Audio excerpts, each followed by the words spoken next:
सरकार आहे. आता संतुलन सांगितले ही जी उद्या चालून जी कामं करायचे त्यासाठी लोक एकत्र आलेत. लोकांना पुढला विकास पाहिजे. ही जी रोड दिसतो आता तर तुम्हाला तिथं उभारला त्यांना एवढं माहित नाही की प्राधिकरण सुद्धा रद्द झाले.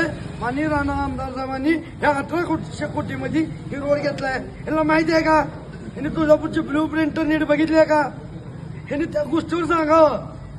बरोबर आहे का? बरोबर आहे, बरोबर. माहिती आहे का? उगाच बोलले ही रस्ता झाला नाही, ही नाही. अहो हे प्राधिकरण कॅन्सल यांच्या नकारात्मकमुळे झाले. ह्या रोडचा निकट पाठ आमची एखादं निवेदन आंदोलन केलं की यांनी त्या दिवशी कोणतं लिकेज करते की लगेच दुसऱ्या दिवशी निवेदन देतात, आंदोलन करतात. मी एवढ्या यांचं मूर्खपणा सांगतो की ही प्राधिकरणच संपलेलं आहे. ही नवीन प्राधिकरण आंदोलनाच्या माध्यमातून तयार झालंय ही सुद्धा यांना माहित नाही.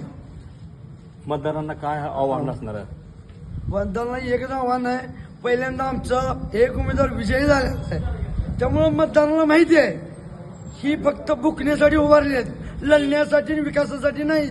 मतदारांना एवढं सांगतो की आपण सर्वांनी आमचे उरलेले 22 उमेदवार आणि मी 23वा जिथं कमळाचं चिन्ह आहे तिथलं बटन दाबायचं आणि आमच्या सर्व उमेदवारांनी निवडून द्यायचं. भारतीय जनता पार्टीचा भारतीय